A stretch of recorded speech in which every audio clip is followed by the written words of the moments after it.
Their opposition couldn't be more different if they tried. The journos are a bunch of petrol-headed journalists, funny that, who run their own magazine, Practical Performance Car. Team leader Will, Kevin, James and Owelly.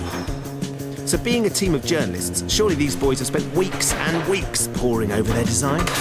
We're all from different ends of the country. I mean, they're 300 miles away from us. So I popped down, took some measurements, went home again and scribbled something on a notepad and gathered some materials together, and then we met up yesterday, so see how it goes. Warehouse and magazine owners, the journos, are already struggling with the most complicated part of their bulldozer's design, the hydraulic-driven arm. Let's measure from there, so the back of the car ends out there. Side, it's a different story across the warehouse. Magazine owners, the journos, are behind as they've never worked with hydraulics before, so are struggling with their arm. So that far that way, and that far that way. And it hasn't gone unnoticed. What are you going to do to counterbalance at front? Sit me in it. Well, yeah. Problem solved. Right, How's yours going? Better than that. The journos are behind, as their complicated hydraulic system is taking them much longer than they thought to put together. OK, journos, fats and furious. That's it for day one. 10 hours done and dusted. Tomorrow we're going to come back and you're going to be testing one part of your vehicle. We have had a good day. We've got plenty done. I'm much happier with our progress than theirs. It's in the bag, innit? Obviously we'd have liked to have got more done. We would have liked to have got the engine running and tried the hydraulics tonight ahead of tomorrow's test, but we've run out of time, so we'll have to do that in the morning. Ideally, everything will work, but find out tomorrow.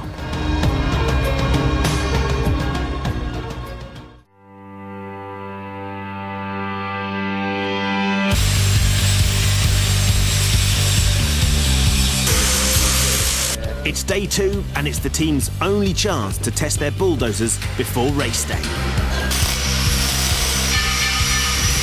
At the heart of our brainy journos' complicated design is their hydraulic system that will drive their crusher at the rear and their movable snowplow at the front that will be capable of moving obstacles at varying heights.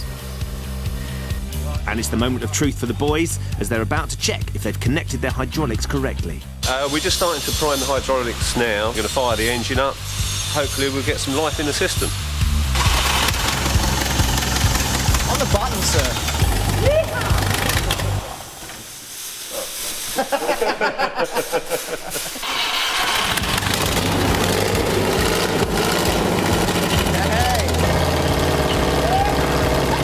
With the most important element of their design actually working, the journos are in high spirits.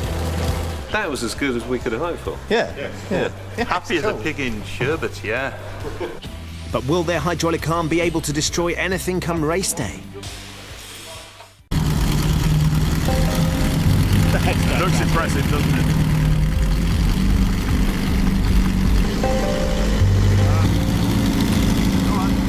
Go on. Certainly as much power as the weight of the vehicle. I believe those pallets are lifting them down. They're strong, aren't they? The journos' vehicle isn't heavy enough to break through the pallet wall.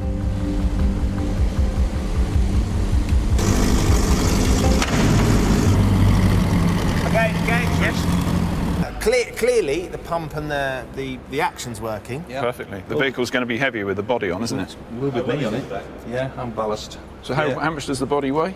Well, four blokes can lift it, Right. so it's not that much. It's fiberglass, isn't it? So maybe you need some ballast. Yeah. Do you think it's too small at the end in terms of you need to spread the power, or We've started to make sort of a blade, Yeah. a Okay. V-shaped blade. So that If might you be get the some, next thing. if you get some weight and some ballast in there, it'll be completely different. Yeah. wheel the vehicle back to your build area and need to get on with things? With only 2 hours of build time remaining, the journos are trying to increase the speed of their hydraulic arm. There's a valve we can adjust on the front, try revving the engine a bit more, see if that gets us a bit more speed out of it. But there's a problem. Their arm has less movement now than it did in the test. Now it doesn't seem to be functioning properly at all, so it's not looking too good at the moment. A bit worried that there's a fault somewhere. That's with it screwed right out. Right up. It's not diverting, is it? Regulating. It shouldn't be, no. Well, if we don't get it working before the race, we're pretty much just driving around. Tomorrow, hopefully, I'll have the hydraulics full of oil, get the engine running, and see if anything works. If everything works as it should do, and I'm absolutely positive it will, we can't lose.